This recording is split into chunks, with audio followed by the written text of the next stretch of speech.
Hi there, this is Patrick Abeck. Welcome to this episode. I want to relate to you an Asperger's event, okay? Which one of the things our Asperger's app has is an Asperger's app tracker. Now, us Asperger's individuals, we love data, we love spotting trends, we love decoding things.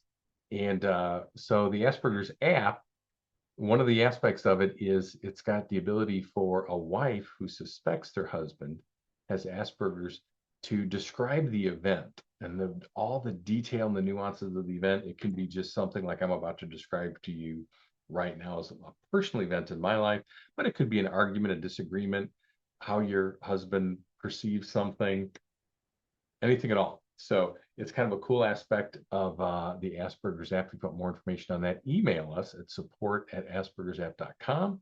If you want to go into the assessment, it's assessment.aspergersapp.com. And you'll get a little flavor for the app. If you go right in there, it's a 30-question Asperger's assessment. My wife, who's been a therapist in the state of Ohio for almost 25 years, oh my gosh, her and I are in agreement that the best, especially when you get over 50, there's something about once you get over 50 that you're willing to, I don't know, help. You're willing to get help. Seems like before that, I don't know, we were stubborn in our early days as well as far as help with our marriage.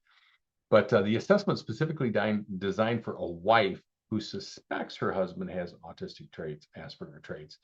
And the more research that I do, the more that I research interviews where I'm talking with wives, the more I am convinced that Asperger's has a very distinct profile and it really deserves its own classification. I know there's some different opinion on that, but that's my opinion. So I identify as Asperger's. And for wives out there, I am telling you, you're going to want to talk to somebody, going to want to talk to a husband who's kind of cracked the code on this, because I have 4 years ago when I started my research into this, started doing my research interviews till now, my wife just, we have affection, we have intimacy back into our marriage. We were on the verge of divorce many times the first 17 years of our marriage. And it's something that you just, I think really Asperger's, there's a code that you can decipher. And we have the Asperger's approach that we've developed. Part one of that is an environment to create acceptance. That's really half the battle. So anyway, I'm going to jump into my Asperger's event. So one of the things is to recognize what your husband uncomfortable situations to begin with. Okay. So if there's from 0 to 5, 5 being, a meltdown where you just can't take the situation. 0 is where I'm the most comfortable. So I'm the most comfortable right here. I am the most comfortable doing a video. I'm really probably the most comfortable interviewing somebody. That's just my love. I just love it. I heard this story about kind of this guy was sharing his. We've got a lot of profiles of Asperger's on our app. We're up to, I think, over 30 right now of different people, famous people. We've got, won't get off on that, but a different, and that's really part of the Asperger's approach is when you can kind of even watch movies where the characters have Asperger's or they have Asperger traits, where your husband can kind of watch that and say, wow, that's like me. Wow, it sounds a lot like me. Kind of eases it in to the approach. There's definitely an approach to getting your husband to accept it. And really, whether or not, whatever term you want to put on it, as long as your husband accepts it, that's the main thing. And he's just not going to accept, my experience, not going to accept an autism diagnosis. It's just not going to happen. But Asperger's, if there's a way to kind of, present itself, present it, there's a strategy to it.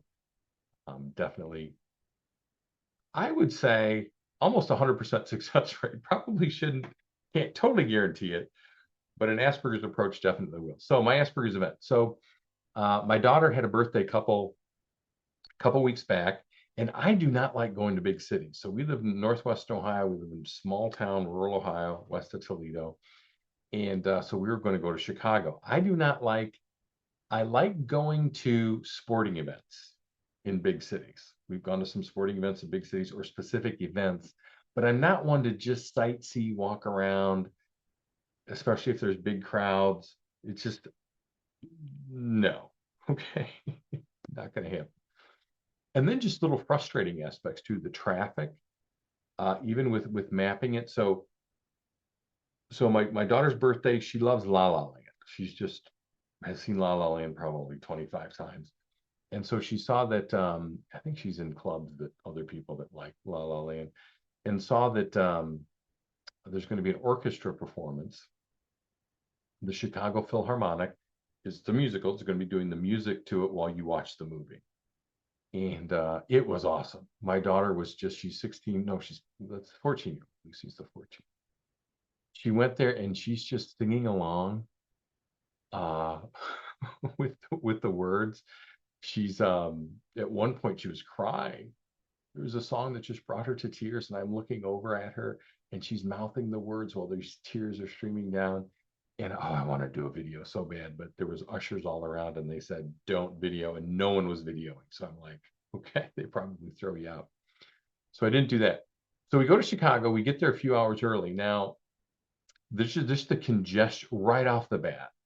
So here's the Asperger's moment. If you were to key this into our app, and one of the things about the app is if you can start tracking events 5, 10, 15, you're going to develop patterns on what brought this about. You really are going to really literally take it down to a science of these events that cause your husband to be very uncomfortable, get very frustrated. And I think it's fun. I think it's fascinating. So right off the bat, I go from like kind of being comfortable at a 0 to 1 to 2. Traffic, I'm looking at the map. My family doesn't seem to help me. Every now and then my wife will, but with directions, especially when it's just like you almost can't even respond to the navigation. There's so many options. It's overwhelming to me to go into a city. The parking lot or the parking garage, parking's crazy in downtown Chicago. So all of these things are frustrating. So we get there a little bit early, go around, have pizza at a Chicago place, get deep dish pizza. And so I really need a moment to myself at this point. Okay. I'm like, ah. So we ordered the pizza and they said, no, it'll be 45 minutes for the pizza. And my daughter brought one of her friends. My wife was like, oh my gosh, what do we do? We have 45 minutes. I said, why don't you guys go walk around?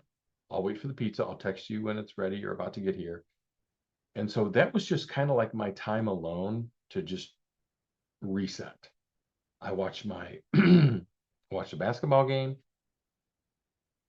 took some deep breaths, and that was that. So we go to the event. The event is fabulous. Love it. Got front row seats for my daughter. We sat a little bit in the back, and she just had a great time. So here's the Asperger's event. I kind of at this point, my daughter had a great time. She said it was the greatest birthday present she ever had. I'm feeling satisfied, fulfilled. Let's go. Okay. So from where we're at, it's about 3.5 hour drive. A few stops, say 4 hours. We go there. The performance is at 2 in the afternoon. I think we got there around maybe noon or 12:30, and ended at probably about 5. And my daughter I think she said she wants to go to Chipotle. Doesn't really want to go out to eat. And so, but my wife has a few more things that she wants to go to. Oh, we got to go to this. We got to go to that. We got to see this in Chicago. No, we've been to Chicago before. And we'll go, events like that, I'm fine. And I'm like, okay. So we start walking around and it's crowded and but it's a late March, right on the water in Chicago, windy, it's cold. And I didn't really dress. I really thought we were going to go into a parking garage, look around a little bit, and then leave. I didn't know we were going to be walking a long distance to look around. So frustration levels just start to mount with this. So I'm continuing to get a little bit frustrated. And then she wanted to see Grand Central Station in Chicago, which I didn't realize there was Grand Central Station in Chicago. I said, are you New York? Are you sure in Chicago? Oh no, it's a historic place we go. So my daughter, my 14-year-old, maps it on her phone and says, oh, it's this way 2 blocks. Okay, 2 blocks, no problem. She said, oh, wait a minute. It's 2 more blocks.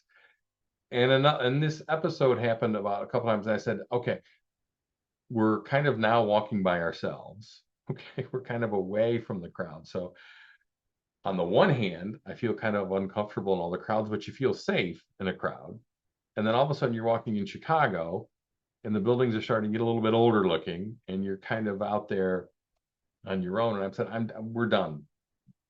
We're going back.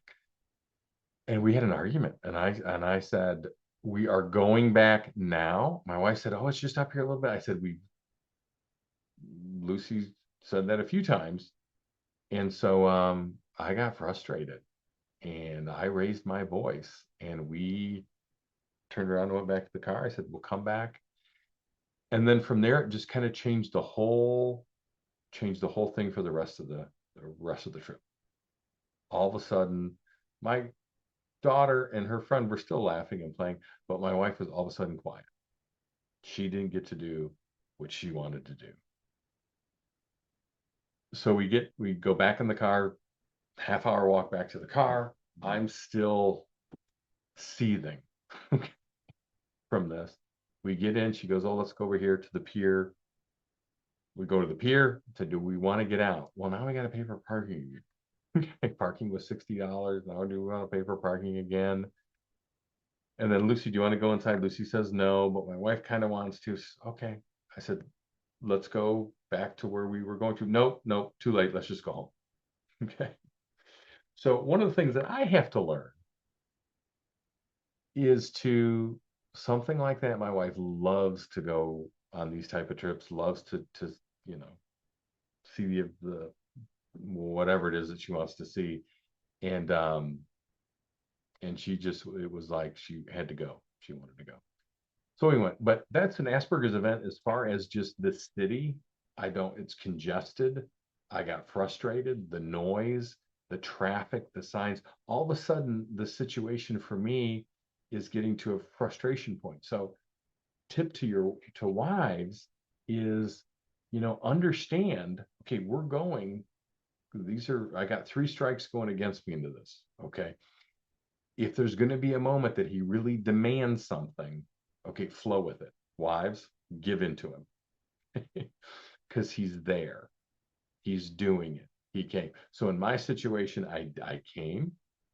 Could have very easily, go without me, get another friend to go. But I came, participated in it. We had a great time. And then it just got pushed too far.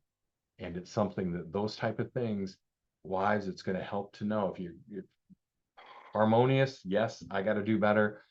But it's something that there's not one side that needs to make all the concessions. Once you discover your husband has Asperger's, once you discover the traits, then just kind of start mapping out what he can function with and what he can't. And then also for men, it just helps to have another man, an Asperger man that you can talk to, that you can bounce ideas off of. I just heard a profile of someone with Asperger's, and he's a drummer. And he said if he's sitting in the audience watching a performance, if he was sitting and watching his own band play, he couldn't take it. There's just people all around that couldn't take the environment. He couldn't last 5 minutes a minute. But if he's playing, if he's doing his drums, he's in his special interest and everything flows then. Same noise, same event, same crowd, same everything, totally different though. And that's one of the things where you just have to kind of start understanding the nuances of Asperger's. And the Asperger's app, oh my gosh, I'm so excited. Every day we add more content to it. And the Asperger's approach A to Z is on there. And the Asperger's approach will really help once you get in that mindset. Okay. Therapy doesn't work. Okay. And this is somebody has a wife, who's a therapist. I've been through therapy world. Therapy does not work for us as far as marriages. If your husband has these traits, if you're feeling emotionally starved and you're pulling your hair out, I'm telling you, the Asperger's app can help. If you want more information about that, the information is there on the screen. And if you have any questions for me, feel free to email. And I know this is not sure why someone sharing their experiences is controversial. Not sure why somebody that wants to identify as Asperger's is controversial. But ladies, if you want to totally 180 and change your marriage around, you can. Okay. So hope that helps and look forward to seeing you in the next episode. Talk soon.